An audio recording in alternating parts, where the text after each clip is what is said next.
Okay, let's dive right into this explainer. Today, we're unpacking a massive mystery that literally plays out in workplaces everywhere, every single day. You know the scenario. Why do perfectly trained, highly capable employees suddenly just fail to do the very things they were hired to do? Well, we're going to explore some incredible insights from organizational pioneer Geary Rummler, and I promise you it's going to completely change how you look at human behavior at work. Think about a time you've watched an employee just flat out not do what they're supposed to do. What's your immediate assumption? Usually, it's that the person is just kind of lazy, right? Or maybe they're being malicious, or they somehow completely forgot their training. You see, management's absolute favorite myth is that when you don't get the response you want, it's the fault of a bum performer. But, as you'll see in our source material today, looking at it that way, it's almost entirely wrong.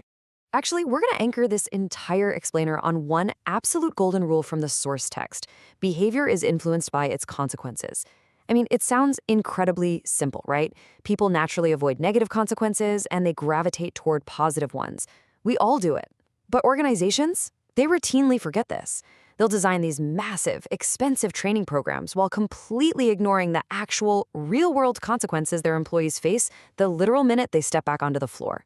To put that into perspective, according to the analysis we're exploring today, about 80% of the time, 80%, the failure to get a desired response from an employee is actually a system breakdown.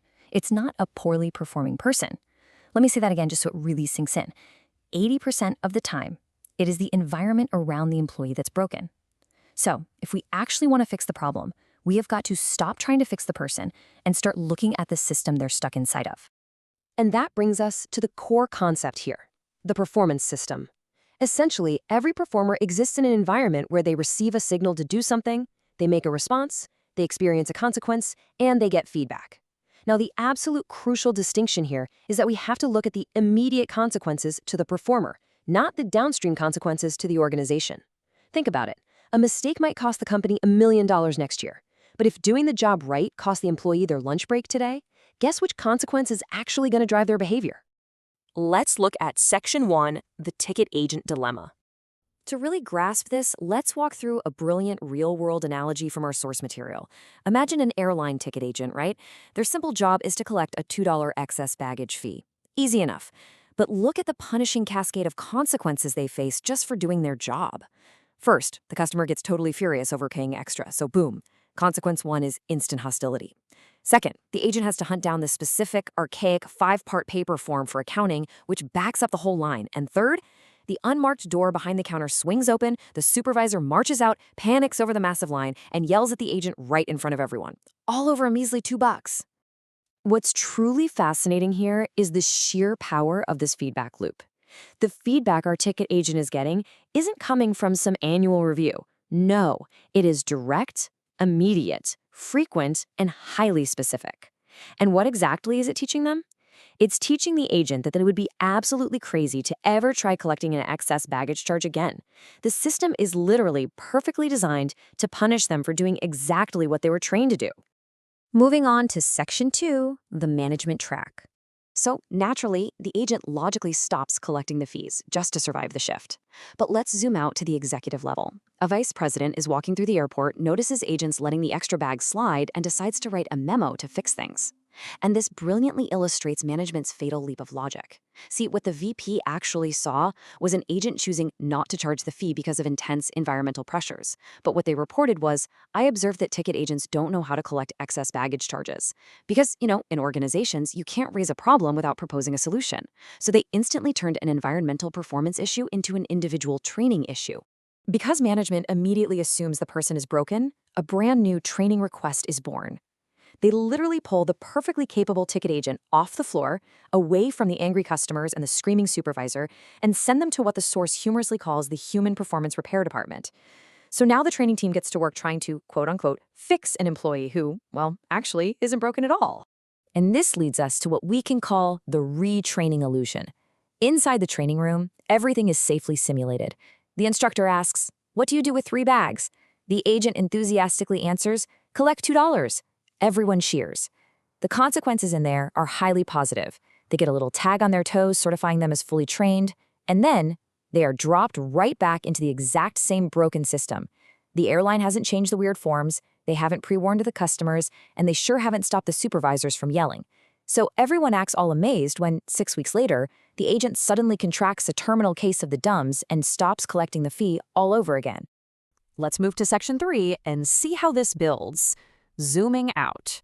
Hierarchies of systems. Okay, remember that angry supervisor who stormed out and yelled at our ticket agent earlier? Well, if behavior is influenced by consequences, we've got to give the supervisor the benefit of the doubt and examine their performance system too. And uncovering their hidden consequence matrix, it changes everything. As it turns out, the airline doesn't even measure excess baggage fees at the supervisor level. There is literally zero consequence for missing them. But there is another metric they care deeply about: average wait time. Unbeknownst to the frontline agents, industrial engineers are secretly lurking behind potted plants in the lobby with stopwatches, tracking exactly how long passengers are waiting in line. And let me tell you, that stopwatch data creates a terrifying trajectory. It becomes a daily confidential report, which rolls into a weekly report, which then goes all the way up to the vice president. And when that monthly report eventually drops back down through the organizational hierarchy, the source notes it descends at 32 feet per second, slamming into errant supervisors and just nailing them to the wall. The punishment for long lines is severe, and it is relentless. So the crucial point is this: the supervisor isn't acting maliciously at all. Think about it. If the ticket agent performs the desired response of collecting the $2, the line backs up, the stopwatch ticks, and the supervisor gets severely punished. But if the ticket agent performs the undesired response of ignoring the fee, the lines move fast, and the supervisor stays safe. They are making a highly rational choice to ignore those $2 just to protect themselves from the system. Which brings us to Section 4, escaping the box. We've seen exactly how conflicting consequences shape behavior. But what happens when the entire performance system traps employees in conflicting consequences across all levels of the organization? Well, the source material compares this to the old rat-in-a-box psychology experiment. Imagine putting a rat on an electrified grid. You shock it for action A, and you shock it for action B.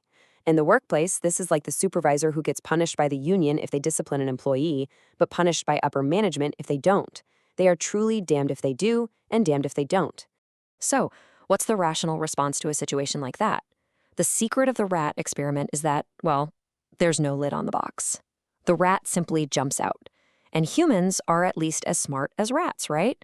Smart employees survive by physically avoiding the work altogether. Our source provides a fantastic example. Say a stamping press breaks down 15 minutes before a shift ends. Fixing it properly requires all these tedious safety protocols that no one actually follows. What does the supervisor do? They'll simply make sure they are nowhere near that machine at that time. They literally jump out of the box so they don't have to see the safety violations, avoiding the conflicting consequences entirely. Ultimately, all of this leaves us with a really provocative final thought. The next time you see someone failing to perform at work, stop asking what's wrong with them and start looking at the invisible matrix of consequences surrounding them. Are you managing your people, or are you actually managing the performance system? Because until leaders stop trying to endlessly repair people with training and start fixing the consequence imbalances in their organizations, nothing is ever really going to change. Thanks so much for joining me on this explainer, and I really hope this completely shifts how you look at the systems around you.